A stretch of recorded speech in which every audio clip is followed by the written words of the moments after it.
Às 8 horas mais 43 minutos, olha, os empresários estão reclamando e reclamando muito, e acredito até que reclamam com razão.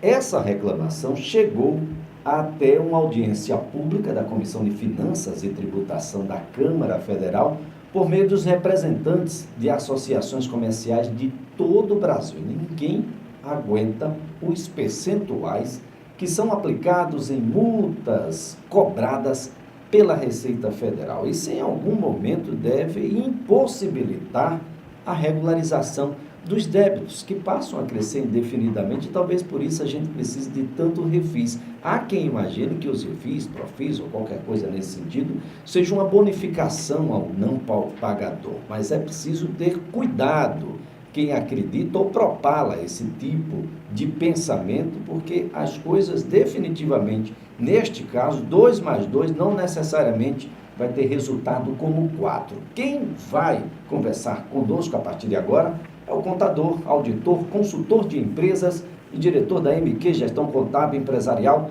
Dr. Marcelo Quirino. Bom dia, é sempre um prazer tê-lo aqui. Bom dia, Elias, bom dia, ouvintes da Rádio CBN, o prazer é sempre nosso. Bem, eles têm razão? Eu estou totalmente enganado. Não, sim, há em parte razão, né, nessa grita por parte do empresariado. Mas o que a gente tem que deixar claro aqui são duas situações. Essa multa que está acontecendo, essas multas, aliás, que estão acontecendo nesses movimentos agora, são as multas punitivas, né? Existe a multa de mora, pela demora no pagamento, né? E existem as multas punitivas, que no caso da Receita Federal, elas podem chegar até 225% de multa.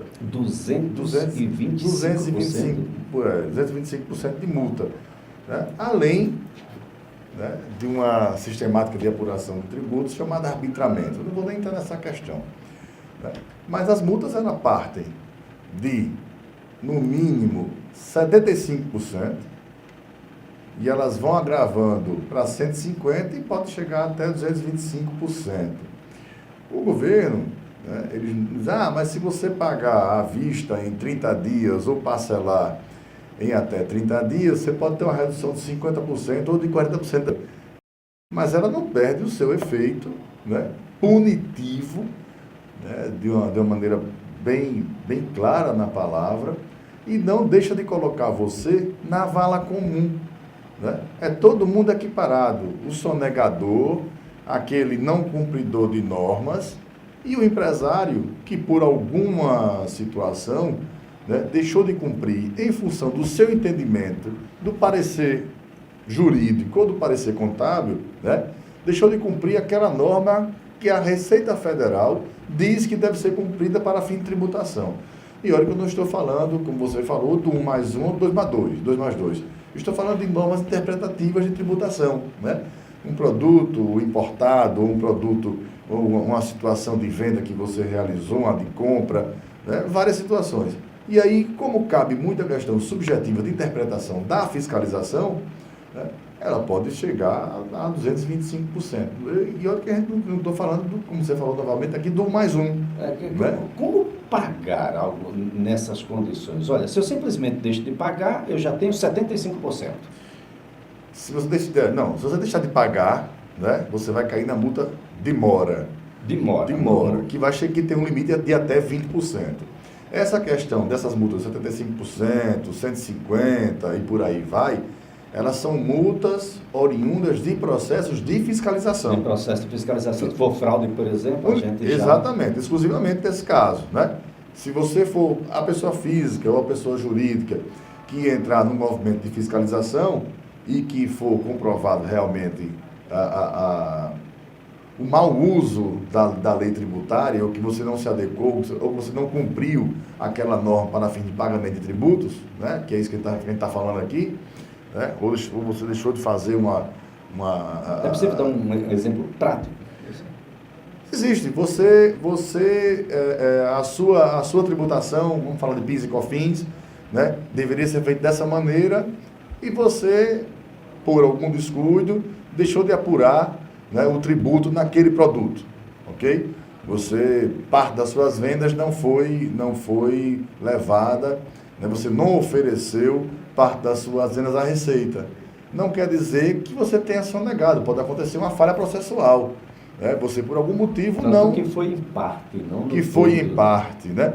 E aí, no momento de fiscalização, é constatada aquela omissão de receita, né? E você não pagou o PIS e a COFINS, ou Imposto de Renda, ou CSLL, que tenha sido, não pagou da maneira correta, e você foi fiscalizado, foi descoberto, né, que você não pagou aquilo, e a multa é 75%. 75%. Para começar a conversa.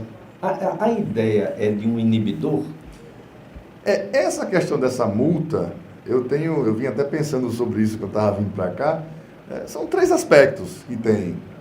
Primeiro, é a questão inibidora, realmente pedagógica, né? Ó, não faça o errado, senão você vai ser penalizado, né? A outra questão é a questão financeira, de fato, ela é arrecadatória, né? Porque o dinheiro vai para os cofres, para a conta única do Tesouro, digamos assim, né? E a outra questão é a punitiva. Então, nós temos 3 movimentos aí, 3 fatores que podemos destacar em relação à multa, né? Eu vou fazer a pedagogia, não faça isso, senão, né, ande certo, né? Porque senão eu vou arrecadar o seu dinheiro e vou punir você. Ou vou punir você e vou arrecadar o seu dinheiro. O né? princípio da boa-fé não é praticado nessas relações, quando a gente joga todo mundo na mesma cesta? Não, não existe isso, né? Porque não tem... Entenda, a gente até entende, Elias, o papel do governo, né? Porque não tem como o governo saber se você teve boa-fé ou deixou de ter boa-fé. Na dúvida, é todo mundo de má-fé. Né? Como eu falei aqui no começo, é todo mundo na vala comum. E fica difícil, realmente, porque você vai dizer que você teve boa-fé no papel. E hoje em dia, os governos eles estão cada vez mais afastando, né, os contribuintes dos fiscalizadores. A coisa hoje está muito mais eletrônica. Mais automatizada. Mais automatizada. E mesmo na época que havia uma proximidade entre os contribuintes, advogados, contadores e os fiscais, né, fica difícil para o fiscal, sob pena de prevaricar, entender a sua boa-fé. Amigo, aqui é a aplicação literal da lei. Você deixou de cumprir o decreto, né, das normas. Você deixou de cumprir tal capítulo, ou tal artigo, ou tal inciso, né, da legislação tributária como um todo. E olha que nós estamos falando aqui, Elisa, essa grita, esse movimento, né, essa audiência pública na Câmara Federal, ela tratou única e exclusivamente das multas no âmbito do governo federal.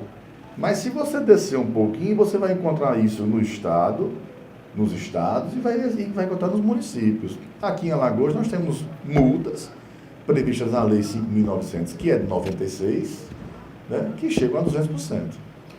Há, dentro dessa grita, um outro ponto bastante interessante, que são os 20% destinados à questão judicial. Boa parte desse percentual, na verdade, os 20% vai para a advocacia pública, o que é bastante discutível, uma vez que já é pago com o erário público. Não é incomum os juízes, quando dos profis, prefis e etc., diminuírem esse percentual, porque em determinado momento, nas multas, nos juros, você recebe até 95% de desconto, e a gente fica sem saber a quem a gente está devendo, se é de fato a advocacia pública ou é o Estado. Exato.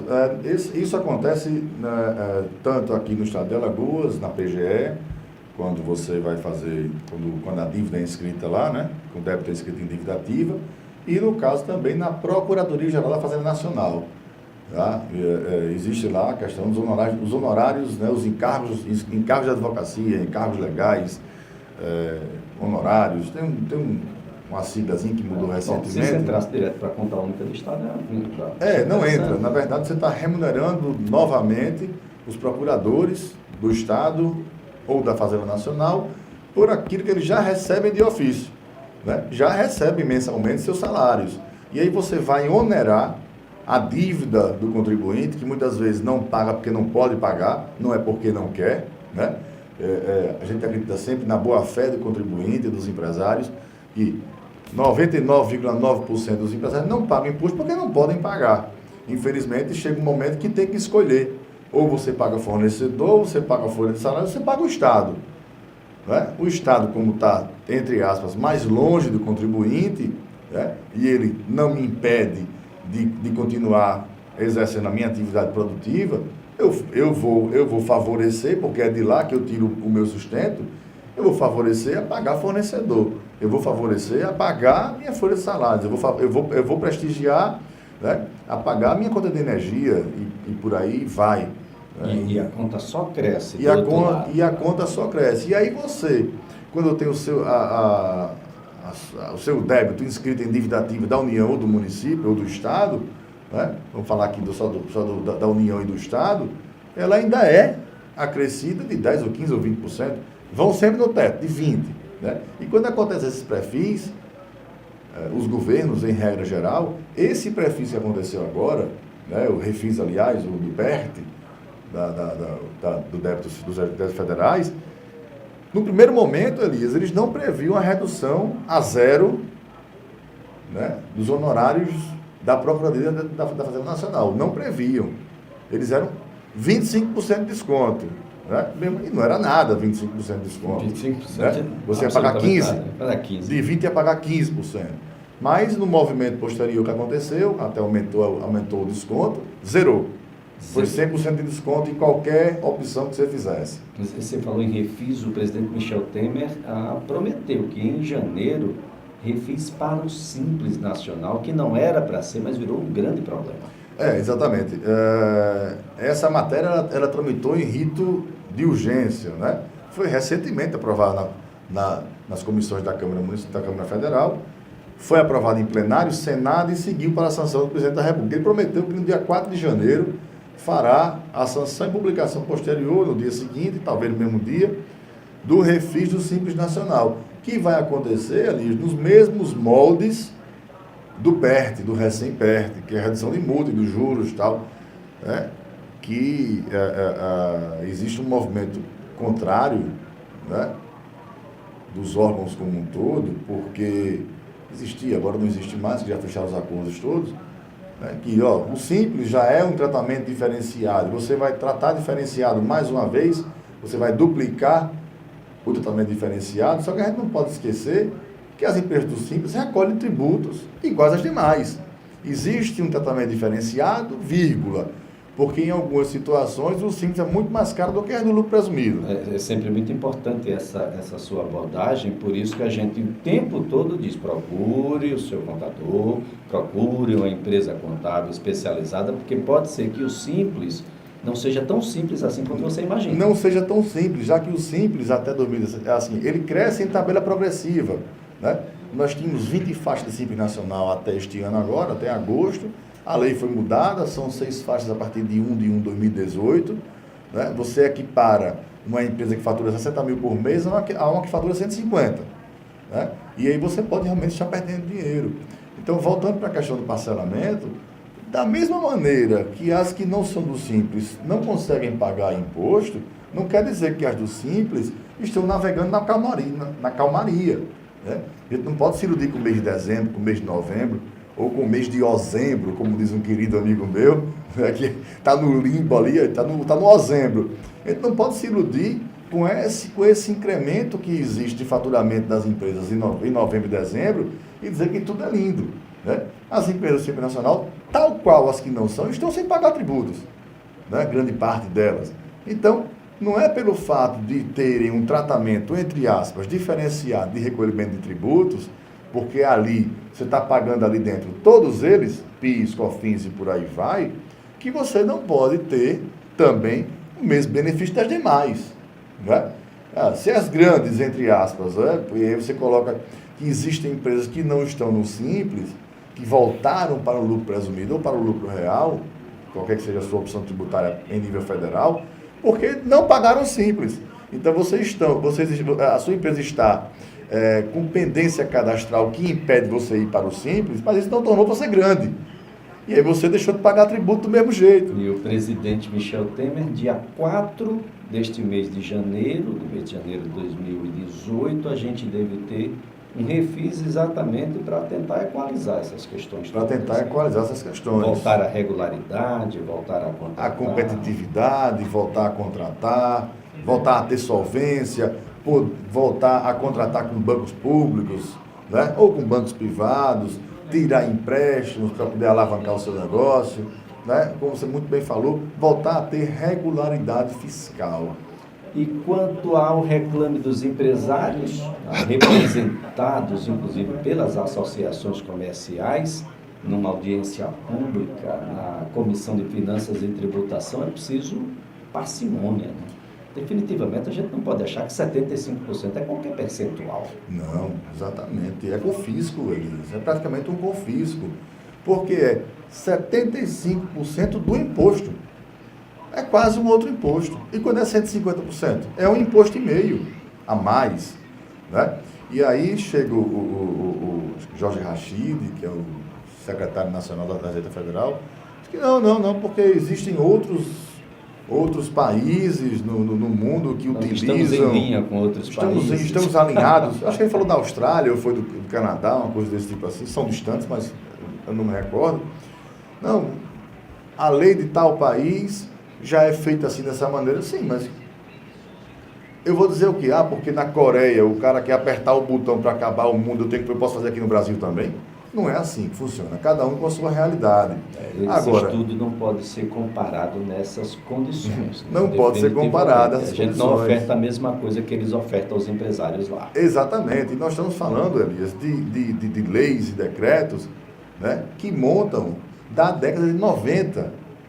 A realidade é outra, né? Nós estamos falando de lei de 95, né, que é a lei 9249, 9250, nós estamos falando do decreto 3.099. São coisas muito antigas. O Brasil precisa ser modernizado. Doutor Marcelo Quirino, é sempre um prazer tê-lo aqui todas as sextas-feiras, essa até que bem mais especial, porque nós temos aí o Natal e a gente deseja aqui para o senhor e todos os seus familiares e todos que compõem aí a MQ Gestão Contábil Empresarial, um feliz Natal, Natal de muita paz, de muita prosperidade. Muito obrigado, meu amigo Elias. Desejo a vocês todos aqui da Rádio CBN, aos seus ouvintes todos, um Feliz Natal, com Jesus Cristo no coração, e Deus nos abençoe. E você acompanha agora o Repórter CBN.